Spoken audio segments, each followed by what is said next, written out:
দোকান বন্ধ হয়ে গেছে, যদি হাত দেখাতে হয় তবে কাল সকালে এসো এবং সাথে নজরানা এনো। আমি বিনামূল্যে কারোর ভাগ্য পড়ি না। ওই ব্যক্তির কণ্ঠস্বরে এক অদ্ভুত অনুরণন ছিল, যখন তিনি বললেন, ভাগ্য বিক্রি করা যায় না কামিল, আর কেনাও যায় না। তুমি নক্ষত্রের হিসাব তো করতে পারো, কিন্তু ওই নক্ষত্রগুলোর সৃষ্টিকর্তার ইচ্ছাকে তুমি জানতে পারো না। আজ তুমি সেই বৃদ্ধা মায়ের হৃদয় ভেঙে দিয়েছ, যার আশা শুধুমাত্র খোদার রহমতের ওপর ছিল। কামিল রেগে গেল। সে টেবিলে রাখা মুদ্রাগুলো মুঠোয় চেপে ধরে বলল, তুমি আমাকে শেখাবে যে আমার কি করা উচিত? আমি তা দেখি যা তোমার মতো সাধারণ মানুষ দেখতে পায় না। আমি ওই মহিলাকে সেটাই বলেছি যা সত্যি ছিল। তার ছেলে মরতে চলেছে, এটাই তার তাকদীর। ওই ব্যক্তি এক কদম এগিয়ে এলেন এবং তার চোখের দিকে তাকিয়ে বললেন, ভাগ্য বদলাতে এক মুহূর্তেও সময় লাগে না। মানুষ যখন নিজের জ্ঞানের ওপর অহংকার করতে শুরু করে, তখন প্রকৃতি তার পরীক্ষা নেয়। তুমি কি মনে করো যে তুমি খোদার রহস্য জানো? মনে রেখো, ইলমে গায়েব অর্থাৎ অদৃশ্যের জ্ঞান শুধুমাত্র আল্লাহর কাছে আছে। তুমি কেবল অনুমান করো আর সেটাকেই বাস্তবতা বলে ধরে নাও। কামিল জোরে হেসে উঠল। হনুমান, আমার ইলম কখনো ভুল হয় না। যাও এখান থেকে, আমাকে উপদেশ দিও না।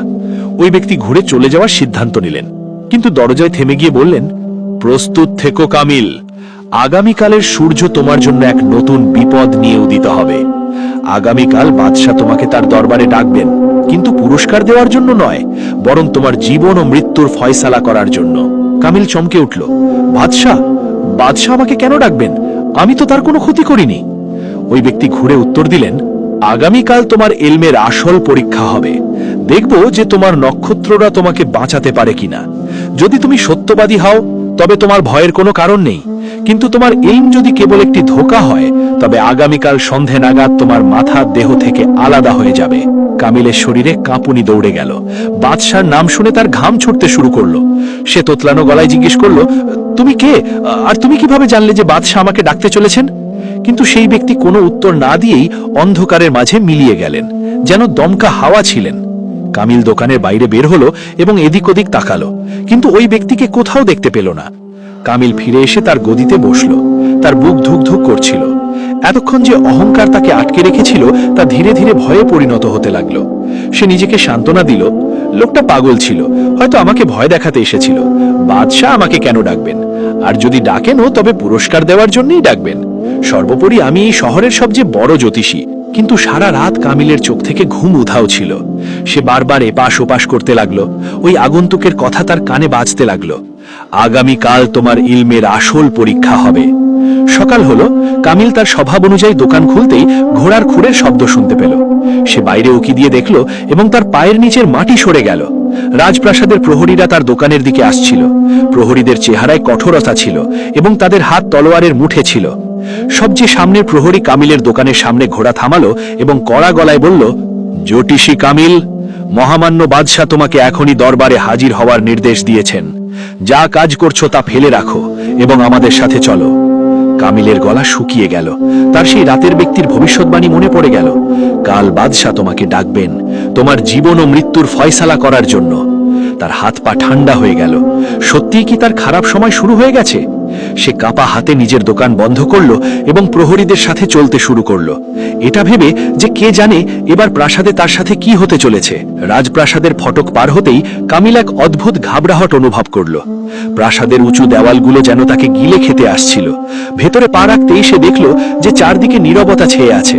দরবারে সেই জাঁকজমক ছিল না যা সাধারণত থাকত। বাদশাহ তার সিংহাসনে বসেছিলেন, কিন্তু তার চেহারায় রাজকীয় প্রতাপ নয়, বরং একজন বাবার অসহায়ত্ব ফুটে উঠছিল। তার পাশেই একটি মখমলের বিছানায় তার যুবক ছেলে শাহজাদা সেলিম অচেতন অবস্থায় পড়েছিলেন। শহরের নামি দামি হাকিম ও চিকিৎসকরা মাথা নিচু করে দাঁড়িয়েছিলেন, যেন তারা হার মেনে নিয়েছেন। বাদশাহ কামিলকে দেখেই বললেন, এসো কামিল, আমি শুনেছি তোমার ইলমের খ্যাতি দূর দূরান্ত পর্যন্ত ছড়িয়ে আছে। তুমি নক্ষত্রের গতিবিধি দেখে জীবন মৃত্যুর খোঁজ বলে দিতে পারো। আজ আমার ছেলের তাকদীর দেখো এবং আমাকে সত্যি সত্যি বলো যে সে কি বাঁচবে। হাকিমদের ওষুধ কোনো কাজ করছে না, এখন আমার শুধু আসমানি ইশারার উপর ভরসা। কামিল কাঁপা হাতে নিজের থলে খুলল এবং পুঁথিপত্র বের করল। সে শাহজাদার কাছে গিয়ে তার হাত নিজের হাতে নিল এবং রেখাগুলি গভীরভাবে দেখতে লাগলো। তারপর সে কাগজে কিছু হিসাব কষল এবং আকাশের দিকে তাকালো। সে যতই হিসাব করছিল তার গায়ের রং ততই হলুদ হয়ে আসছিল, ফ্যাকাশে হয়ে যাচ্ছিল। তার এলম চিৎকার করে বলছিল যে শাহজাদার জীবনের সুতো ছিঁড়তে চলেছে। নক্ষত্ররা স্পষ্ট ইশারা দিচ্ছিল যে মৃত্যু শাহজাদার শিয়রে দাঁড়িয়ে আছে। বাদশাহ তার নীরবতা এবং চেহারার পরিবর্তনশীল রং দেখে ফেললেন। তিনি গর্জন করে জিজ্ঞেস করলেন, চুপ কেন কামিল? যাই হোক না কেন সত্যিটা বলো, আমার ছেলে কি সুস্থ হয়ে যাবে? কামিলের গলায় কাঁটা বিঁধতে লাগলো। সে যদি সত্যিটা বলে তবে বাদশার রাগের শিকার হতে পারে, আর যদি মিথ্যা বলে তবে সন্ধ্যা নাগাদ তার গুমর ফাঁস হয়ে যাবে। সে সাহস সঞ্চার করল এবং কাঁপা কাঁপা গলায় বলল, মহামান্য বাদশাহ, জীবনের নিরাপত্তা পেলে কিছু আরজ করতে চাই। আমার ইলম কখনো মিথ্যা বলে না এবং নক্ষত্ররা কখনো ধোঁকা দেয় না। কিন্তু কি? পরিষ্কার করে বলো। বাদশাহ চিৎকার করে উঠলেন। কামিল মাথা নিচু করে বলল, নক্ষত্রদের আবর্তন খুব কঠিন। শাহজাদার আয়ুর পেয়ালা পূর্ণ হয়ে গেছে। আমার হিসাব অনুযায়ী আজ সন্ধ্যায় সূর্য ডোবার আগেই শাহজাদা তার শেষ নিঃশ্বাস ত্যাগ করবে। তাকে কোনো ওষুধ বা দোয়া বাঁচাতে পারবে না। এ কথা শুনতেই দরবারে হাহাকার পড়ে গেল। বাদশার পায়ের তলার মাটি সরে গেল। রাগ এবং দুঃখে তার চোখ লাল হয়ে গেল। তিনি খাপ থেকে তলোয়ার টেনে বের করলেন এবং কামিলের ঘাড়ে রাখলেন। হতভাগা, তোর জিভ কালো। তুই আমার ছেলের মৃত্যুর খবর শোনানোর সাহস কি করে পেলি? কামিল ভয়ে মাটিতে লুটিয়ে পড়ল এবং কাকুতি মিনতি করতে লাগলো। মহামান্য বাদশাহ, আমি তো সেটাই বলেছি যা নক্ষত্ররা আমাকে দেখিয়েছে। ভাগ্যের উপর আমার কোনো হাত নেই। বাদশাহ তলোয়ার সরিয়ে নিলেন, কিন্তু তার চোখে মৃত্যুর ছায়া ছিল। তিনি একটি ভয়ঙ্কর সিদ্ধান্ত শোনালেন। ঠিক আছে কামিল, আমরা সন্ধ্যা পর্যন্ত অপেক্ষা করব। সূর্য ডোবার পর্যন্ত যদি আমার ছেলে মারা যায় তবে তোমার কথা সত্যি বলে মানা হবে এবং তোমাকে পুরস্কার দেওয়া হবে। কিন্তু বাদশার গলা এবার আরো ভারী হয়ে গেল। আর যদি সূর্য ডুবে যায় এবং আমার ছেলে বেঁচে থাকে তাহলে তার মানে হবে যে তোমার ইলম মিথ্যা এবং তুমি একজন প্রতারক। সেক্ষেত্রে আমি সেই মুহূর্তেই তোমার শিরচ্ছেদ করব। যদি সূর্য ডুবে যায় এবং আমার ছেলে বেঁচে থাকে তাহলে তার মানে হবে যে তোমার ইলম মিথ্যা এবং তুমি একজন প্রতারক। সেক্ষেত্রে আমি সেই মুহূর্তেই তোমার শিরচ্ছেদ করব, কারণ আমি আমার সাম্রাজ্যে এমন ভণ্ডকে জীবিত ছাড়ব না যে মানুষকে মৃত্যুর মিথ্যা ভয় দেখায়। প্রহরীরা কামিলকে আটকে ফেলল এবং টেনে হিচড়ে অন্ধকার কারাকক্ষের দিকে নিয়ে গেল। এখন কামিলের কাছে মাত্র কয়েক ঘন্টা সময় ছিল। তার জীবন এখন শাহজাদার মৃত্যুর ওপর নির্ভর করছিল। এক অদ্ভুত অন্তর্দ্বন্দ্ব ছিল। নিজের জীবন বাঁচানোর জন্য তাকে শাহজাদার মৃত্যুর দোয়া করতে হচ্ছিল। সে কারাকক্ষের অন্ধকারে বসে ক্ষণ গুনতে লাগলো। অন্যদিকে বাইরে সূর্য ধীরে ধীরে অস্ত যাচ্ছিল। কারাকক্ষে গভীর অন্ধকার ও নীরবতা ছিল। শুধু একটি ছোট্ট জানালা ছিল যেখান থেকে ডুবন্ত সূর্যের ম্লান আলো ভেতরে আসছিল। কামিলের দম বন্ধ হয়ে যাচ্ছিল। তার গোটা জীবনের ভরসা এখন কেবল কয়েক মুহূর্তের উপর টিকে ছিল। সে বারবার সেই ঘুলঘুলির দিকে তাকাচ্ছিল যেখান থেকে আসা সূর্যের লাল রশ্মিগুলো এখন কালো হতে শুরু করেছিল। কামিল নিজের পকেট থেকে সেই পুরনো কাগজটি বের করল যার উপর সে শাহজাদার মৃত্যুর সময় লিখেছিল। সে কাঁপা কাঁপা হাতে পুনরায় হিসাব কষল।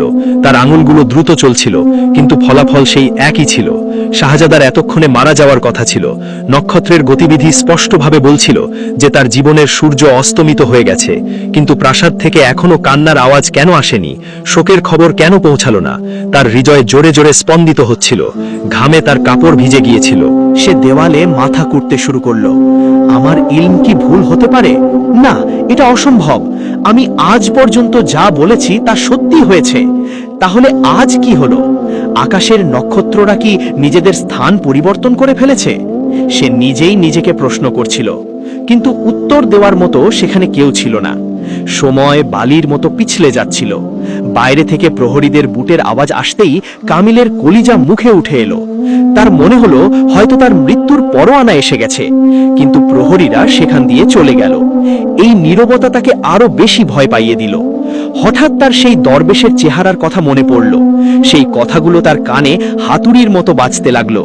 নক্ষত্রের মালিক আল্লাহ, তুমি নও। কামিলের চোখের সামনে সেই গরিব মহিলাও ভেসে উঠলেন, যাকে সে গতকালই নিরাশ করে ফিরিয়ে দিয়েছিল। সে ভাবল, হয়তো ওই মায়ের অভিশাপ আমার গায়ে লেগেছে। আমি নিজের মুখে না জানি কত মানুষের আশা ভেঙেছি। আজ আমার নিজেরই আশা ভাঙতে চলেছে। প্রথমবার কামিলের অহংকার চূর্ণ বিচূর্ণ হয়ে গেল। সে অনুভব করল যে সে কেবলই একজন মানুষ, খোদা নয়। যে ভাগ্য সে অন্যদের বলে বেড়াতো, আজ নিজের ভাগ্যের সামনেই সে অসহায় হয়ে দাঁড়িয়ে আছে। তার ইলম, তার বইপত্র, তার খ্যাতি সবকিছুই অর্থহীন ছিল। সূর্য যদি পুরোপুরি ডুবে যায় আর শাহজাদা বেঁচে থাকে, তবে বাদশার তলোয়ার তার মাথা দেহ থেকে আলাদা করে দেবে। ভয়ের চরম সীমায় পৌঁছে গেল সে। কামিল, যে কখনো কারো সামনে মাথা নত করত না, আজ সেই কারাকক্ষের ঠান্ডা মেঝেতে হাঁটুর ওপর ভর দিয়ে পড়ে গেল। সে কাঁপা কাঁপা হাত ওপরে তুলল।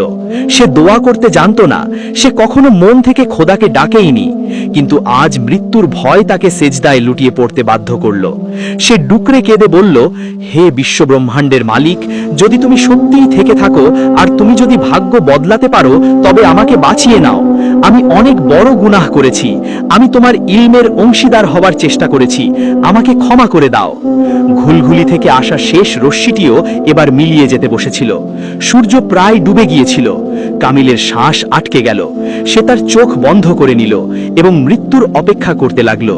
তার বিশ্বাস হয়ে গিয়েছিল যে এবার তার শেষ সময় ঘনিয়ে এসেছে, কারণ এখনো পর্যন্ত শাহজাদার মৃত্যুর খবর আসেনি এবং বাদশার প্রতিশ্রুতি ছিল যে সূর্য ডোবা মাত্রই ছেলে বেঁচে থাকলে কামিলের ঘাড় উড়িয়ে দেওয়া হবে। তখনই কারাকক্ষের বাইরে ভারী পায়ের শব্দ শোনা গেল। তালায় চাবি ঘোরানোর আওয়াজ এলো। কামিলের বুক ধক করে উঠল। তার সময় কি ফুরিয়ে গেছে? দরজা খুলল এবং দুজন জল্লাদ ভেতরে প্রবেশ করল। তাদের হাতে ছিল উন্মুক্ত তলোয়ার আর দড়ি। প্রাসাদের ভেতরের দৃশ্য বাইরের নীরবতার থেকে সম্পূর্ণ ভিন্ন ছিল। সূর্য ডুবে গিয়েছিল, কিন্তু শাহজাদা এখনো শ্বাস নিচ্ছিল, যদিও তার অবস্থা খুবই সংকটাপন্ন ছিল। হাকিমরা হাত তুলে নিয়েছিলেন এবং বাদশার কাছে কাঁদা ছাড়া আর কোনো উপায় ছিল না। ঠিক সেই সময় প্রাসাদের দরজায় শোরগোল শোনা গেল। প্রহরীরা এক বৃদ্ধাকে আটকে রেখেছিল, যিনি বারবার বাদশার সাথে দেখা করার জেদ ধরছিলেন। ইনি সেই মহিলাই ছিলেন যাকে গতকাল কামিল নিজের দোকান থেকে তাড়িয়ে দিয়েছিল। বাদশা শোরগোল শুনে অনুমতি দিয়ে দিলেন। ওই মহিলা ভেতরে এলেন। তার হাতে মাটির তৈরি একটি ছোট্ট পেয়ালা ছিল। তিনি কাঁপা কাঁপা গলায় বললেন, মহামান্য বাদশাহ, কাল জ্যোতিষী বলেছিল যে আমার ছেলে মারা যাবে, কিন্তু আমি আল্লাহর নামে আমার জমানো সব পুঁজি সাদকা করে দিয়েছি। এক দরবেশের বলে দেওয়া দোয়া পড়ে তাকে পানি পান করিয়েছি। আমার ছেলে আজ নিজের পায়ে দাঁড়িয়ে গেছে। আমি সেই পানি আপনার ছেলের জন্য নিয়ে এসেছি। হাকিমরা একে অন্ধবিশ্বাস আখ্যা দিয়ে আটকানোর চেষ্টা করলেন, কিন্তু ডুবন্ত মানুষের জন্য খড়কুটোর আশ্রয়ই যথেষ্ট। বাদশাহ সেই পানি নিয়ে শাহজাদার ঠোঁটে লাগালেন। এক মুহূর্তের জন্য নীরবতা ছেয়ে গেল। হঠাৎ শাহজাদার শরীরে নড়াচড়া হলো। সে জোরে কাশি দিল এবং নিজের চোখ খুলল। গোটা দরবারে খুশির জোয়ার বয়ে গেল। বাদশাহ তার ছেলেকে জড়িয়ে ধরলেন। হাকিমরা অবাক হচ্ছিলেন যে কাজ তাদের দামি ওষুধগুলো করতে পারেনি, তা এক গরিব মায়ের দোয়া আর সদকা করে দেখালো। কিন্তু পর মুহূর্তেই বাদশার চেহারা রাগে লাল হয়ে গেল। তার কামিলের সেই মনহোস অশুভ ভবিষ্যৎবাণী মনে পড়ে গেল। সূর্য ডোবার আগেই শাহজাদা মারা যাবে। সূর্য ডুবে গিয়েছিল এবং শাহজাদা বেঁচে ছিল। কামিলের দাবি মিথ্যা প্রমাণিত হয়ে গিয়েছিল। বাদশাহ গর্জন করে নির্দেশ দিলেন, ওই প্রতারক জ্যোতিষীকে এক্ষুনি ময়দানে নিয়ে আসা হোক। সে আমার ছেলের মৃত্যুর মিথ্যা খবর দিয়েছে এবং আমাকে মানসিক যন্ত্রণা দিয়েছে। আজ তার মাথা দেহ থেকে আলাদা করা হবে, যাতে ভবিষ্যতে কেউ তার মিথ্যা বিদ্যা দিয়ে কাউকে ভয় দেখাতে না পারে। ওদিকে অন্ধকার কারাকক্ষে কামিলের এতক্ষণ পর্যন্ত বিশ্বাস ছিল যে তার ভবিষ্যৎবাণী সত্যি হবে, কিন্তু যখন প্রহরীরা তাকে টেনে হিঁচড়ে বাইরে নিয়ে এলো এবং তাকে জানালো যে শাহজাদা সুস্থ হয়ে গেছে, তখন তার পায়ের তলার মাটি সরে গেল। সে নিজের মৃত্যুকে সামনে দেখতে পেল। সে বুঝতে পারল যে নক্ষত্রদের নয়, বরং অন্য কারো ইচ্ছা চলে। এখন তাকে তার শাস্তি ভোগ করার জন্য প্রস্তুত হতে হলো। রাত তখন গভীর। আকাশের বুকে তারার মেলা বসেছে, কিন্তু পৃথিবীর বুকে নেমে এসেছে ঘুটঘুটে অন্ধকার। বাদশাহ তার ছদ্মবেশে এক নির্জন জনপদে এসে পৌঁছলেন। এই এলাকাটি রাজ্যের মূল শহর থেকে অনেক দূরে, যেখানে রাজকীয় সাহায্য পৌঁছানো তো দূরের কথা, সাধারণ মানুষের আনাগোনাও খুব কম। চারপাশটা কেমন যেন নিস্তব্ধ, কেবল ঝিঝি পোকার ডাক আর বাতাসে শোঁ শোঁ শব্দ শোনা যাচ্ছিল। বাদশার শরীর ক্লান্তিতে ভেঙে আসছিল। তার পায়ের তলায় ফোসকা পড়ে গিয়েছিল। রাজপ্রাসাদের রেশমি বিছানায় ঘুমানো মানুষটির জন্য এই রুক্ষ পথ চলা ছিল এক অমানসিক কষ্ট, কিন্তু তার হৃদয়ে যে প্রজাদের প্রতি ভালোবাসার আগুন জ্বলছিল তা তাকে থামতে দিচ্ছিল না। হাঁটতে হাঁটতে তিনি এক জীর্ণ কুঁড়ে ঘরের সামনে এসে দাঁড়ালেন। ঘরের দেওয়ালগুলো মাটির তৈরি, ছাদের খড়গুলো অনেক জায়গায় উড়ে গিয়েছে।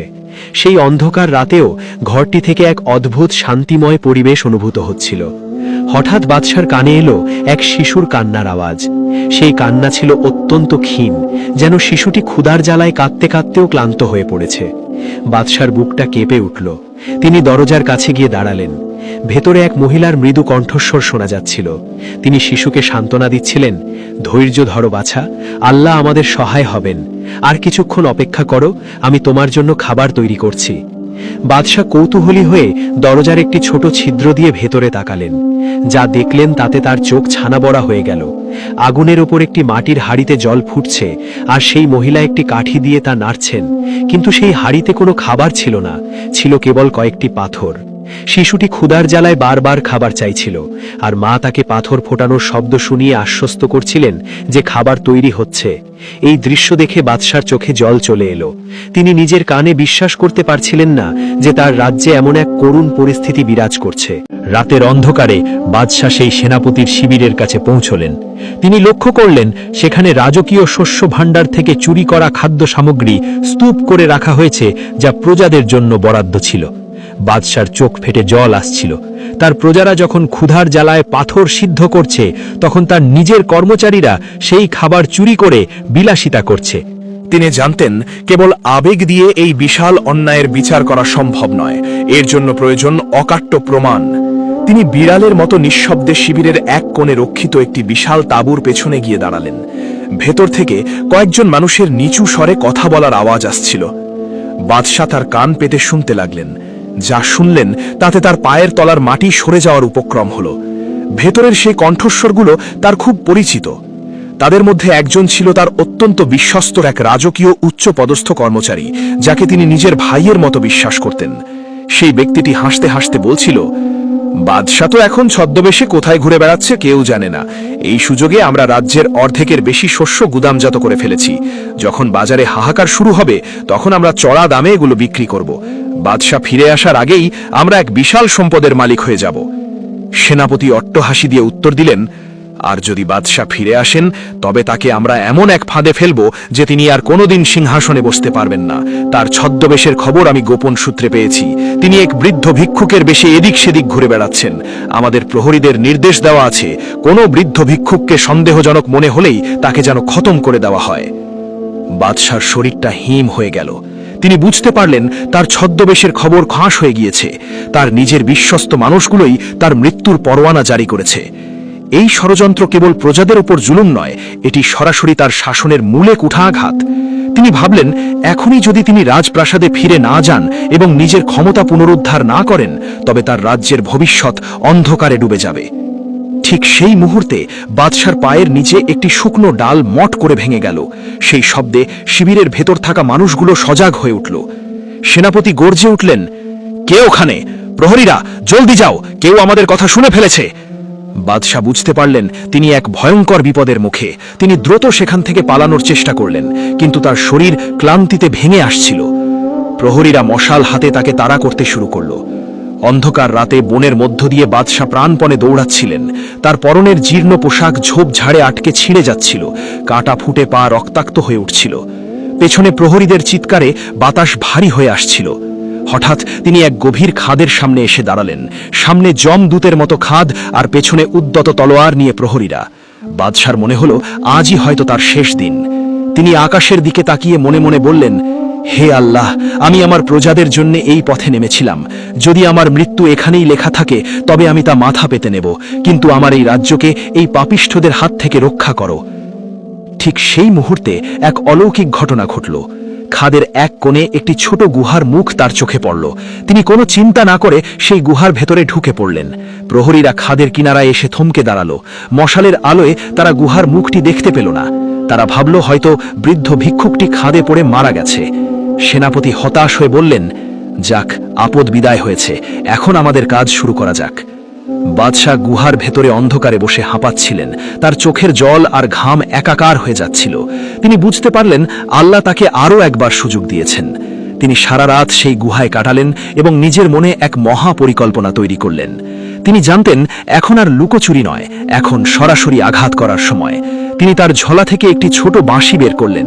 এটি ছিল এক বিশেষ সংকেত যা কেবল তার সবচেয়ে বিশ্বস্ত রক্ষী বাহিনীর প্রধানই জানতেন। ভোর হওয়ার সাথে সাথে বাদশাহ সেই বাঁশিতে এক বিশেষ সুর তুললেন। বনের গভীরে সেই সুর প্রতিধ্বনিত হতে লাগল। কিছুক্ষণ পর বনের অন্য প্রান্ত থেকে ঘোড়ার খুরের শব্দ শোনা গেল। বাদশার সেই বিশ্বস্ত রক্ষী বাহিনীর প্রধান তার দলবল নিয়ে সেখানে এসে পৌঁছালেন। তারা যখন সেই জীর্ণ বেশের বৃদ্ধকে দেখলেন, তারা প্রথমে চিনতে পারেননি, কিন্তু বাদশাহ যখন তার মাথার পাগড়ি খুললেন এবং তার চোখের সেই রাজকীয় তেজ দেখালেন, তখন তারা ঘোড়া থেকে নেমে কুর্নিশ করলেন। বাদশার চোখে এখন আগুনের শিখা। তিনি আদেশ দিলেন, প্রস্তুত হও, আজ আমরা এই রাজ্যের সবচেয়ে বড় আগাছাগুলোকে উপড়ে ফেলব। আজ কোনো ক্ষমা নেই, আজ কেবল ন্যায় বিচার হবে। রক্ষী বাহিনীর প্রধান তার তলোয়ার উঁচিয়ে বললেন, হুজুর, আমরা আপনার আদেশের অপেক্ষায় ছিলাম, আপনি যা বলবেন তাই করব। ভোরের সূর্য যখন দিগন্ত রেখায় রক্তিম আভা ছড়িয়ে দিচ্ছিল, তখন রাজপ্রাসাদের প্রধান ফটকে এক অদ্ভুত চাঞ্চল্য দেখা গেল। প্রাসাদের প্রহরী থেকে শুরু করে সাধারণ কর্মচারী সবার চোখে মুখে এক অজানা আতঙ্ক। কারণ আজ সকালে রাজদরবারে এক জরুরি সভা ডাকা হয়েছে। উজির এবং সেই অসাধু সেনাপতিরা ভেবেছিলেন বাদশাহ হয়তো বনের খাদে প্রাণ হারিয়েছেন, তাই তারা সিংহাসন দখলের এক চূড়ান্ত নীল নকশা তৈরি করে দরবারে হাজির হয়েছেন। তাদের পরনে ছিল জৌলুসপূর্ণ পোশাক, কিন্তু অন্তরে ছিল কাল নাগিনীর বিষ। রাজদরবার কানায় কানায় পূর্ণ। হঠাৎ নাকাড়ার শব্দ বেজে উঠল, কিন্তু সিংহাসনে বাদশার বদলে বসে আছেন এক বৃদ্ধ ভিক্ষুক। তার পরনে সেই তালি দেওয়া জীর্ণ আলখাল্লা, হাতে সেই পুরনো লাঠি। দরবারে উপস্থিত সবাই স্তম্ভিত হয়ে গেল। সেনাপতি চিৎকার করে উঠলেন, কে এই পাগল? এই ভিখারিকে কে সিংহাসনে বসতে দিয়েছে? প্রহরীরা, একে টেনে নামাও এবং এর মুন্ডুচ্ছেদ করো।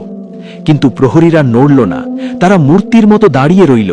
ঠিক সেই মুহূর্তে সেই বৃদ্ধ ভিক্ষুক ধীরে ধীরে তার মাথার মলিন পাগড়িটি খুললেন। তার জীর্ণ আলখাল্লাটি খুলে ফেলতেই নিচে দেখা গেল রাজকীয় বর্ম, যা সূর্যের আলোয় ঝলমল করে উঠল। দরবারের সবাই একযোগে চিৎকার করে উঠল, বাদশাহ, স্বয়ং বাদশাহ! সেনাপতি এবং সেই অসাধু কর্মচারীদের মুখ মুহূর্তেই ফ্যাকাশে হয়ে গেল। তাদের কপালে ঘাম জমতে শুরু করল। বাদশার চোখে তখন আগুনের শিখা জ্বলছে। তিনি সিংহাসন থেকে উঠে দাঁড়ালেন এবং বজ্রকণ্ঠে বললেন, হ্যাঁ, আমিই সেই ভিক্ষুক যাকে তোমরা গতরাতে বনের খাদে ফেলে দিতে চেয়েছিলে। আমিই সেই ভিক্ষুক যার প্রজাদের খাবার তোমরা চুরি করে গুদানজাত করেছ। আমিই সেই ভিক্ষুক যার নাম ভাঙিয়ে তোমরা নিরপরাধ বৃদ্ধ কৃষকের জমি কেড়ে নিতে চেয়েছিলে। পুরো দরবারে পিনপতন নিস্তব্ধতা নেমে এলো। বাদশাহ এক এক করে সেই সব ঘটনার বর্ণনা দিতে লাগলেন, যা তিনি ছদ্মবেশে নিজের চোখে দেখেছেন। তিনি সেই বৃদ্ধা মহিলার কথা বললেন, যার নাতি ওষুধের অভাবে ধুঁকছে। তিনি সেই মায়ের কথা বললেন, যিনি সন্তানদের সান্ত্বনা দিতে পাথর সিদ্ধ করছিলেন। বাদশার কথাগুলো তীরের মতো সবার হৃদয়ে বিঁধছিল। তিনি বললেন, আমি ভেবেছিলাম আমার রাজত্বে সবাই সুখে আছে, কিন্তু আমি দেখলাম আমার চারপাশটা বিষাক্ত আগাছায় ভরে গেছে। তোমরা ভেবেছিলে বাদশাহ রাজপ্রাসাদের সুউচ্চ দেয়ালে বন্দী, কিন্তু আল্লাহ আমাকে সেই দেয়ালে ছিদ্র করার সুযোগ দিয়েছেন। বাদশাহ তার রক্ষী বাহিনীর প্রধানকে নির্দেশ দিলেন, এই বিশ্বাসঘাতক সেনাপতি এবং উজিরকে এক্ষুনি বন্দী করো। তাদের সমস্ত সম্পত্তি বাজেয়াপ্ত করে রাজ্যের শস্য ভাণ্ডারে জমা করো। আর সেই বৃদ্ধ কৃষক এবং অসহায় মা বোনদের রাজদরবারে সসম্মানে নিয়ে এসো। আজ থেকে এই রাজপ্রাসাদের দরজা প্রতিটি অসহায় প্রজার জন্য খোলা থাকবে। বিচার কার্য শুরু হলো। বাদশাহ কেবল তাদের বন্দী করেই ক্ষান্ত হলেন না, বরং তিনি নিজে সেই সব অন্যায়ের প্রতিকার করলেন। তিনি সেই বৃদ্ধা মহিলার নাতির চিকিৎসার ভার নিলেন, সেই মায়ের সন্তানদের শিক্ষার দায়িত্ব নিলেন এবং বৃদ্ধ কৃষকের জমি ফিরিয়ে দিলেন। বাদশাহ ঘোষণা করলেন, একজন শাসক কেবল সিংহাসনের মালিক নন, তিনি আল্লাহর কাছে তার প্রতিটি প্রজার জন্য দায়বদ্ধ। যদি আমার রাজ্যে একটি কুকুরও না খেয়ে মারা যায়, তবে কিয়ামতের দিন আমাকেই তার জবাব দিতে হবে। সেই দিন থেকে রাজ্যের চেহারা বদলে গেল। বাদশাহ আর কেবল প্রাসাদে বসে থাকতেন না, তিনি প্রায়শই ছদ্মবেশে প্রজাদের মাঝে যেতেন। তবে এখন আর তা কোনো গোয়েন্দা অভিযান ছিল না, বরং তা ছিল ভালোবাসার এক বন্ধন। প্রজারা তাদের বাদশাকে আর ভয় পেত না, বরং তারা তাকে নিজেদের অভিভাবক হিসেবে সম্মান করত। রাজ্যের প্রতিটি কোণে ন্যায় বিচার প্রতিষ্ঠিত হল। ঈমান আর ধৈর্যের আলোয় সবার জীবন আলোকিত হয়ে উঠল। গল্পের শেষে বাদশাহ সেই কুঁড়ে ঘরের সামনে আবার গেলেন, যেখানে তিনি পাথর সিদ্ধ করতে দেখেছিলেন। এবার তিনি ভিক্ষুক হিসেবে নন, বরং এক দয়ালু শাসকের বেশে। তিনি সেই Mother, মহিলাকে the বললেন, lesson you have মা, taught me, আপনি no যে আমাকে royal শিক্ষা teacher দিয়েছেন could ever give. তা কোনো রাজকীয় You have শিক্ষক shown দিতে me what পারতেন না। patience আপনি truly আমাকে is, শিখিয়েছেন ধৈর্য and কি what it means R to আল্লাহর trust উপর in ভরসা Allah. রাখা কাকে বলে। মহিলা চোখের জলে বাদশার জন্য দোয়া করলেন। সূর্য তখন মধ্যগণে। রাজ্যের আকাশে এক নতুন সূর্যের উদয় হয়েছে, ন্যায় বিচার, ঈমান এবং মানবতার সূর্য।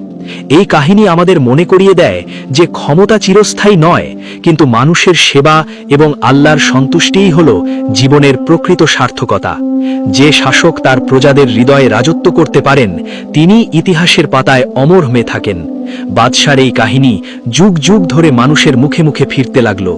এটি কেবল একটি গল্প হয়ে থাকল না, বরং এটি হয়ে উঠল ঈমানের এক উজ্জ্বল দৃষ্টান্ত।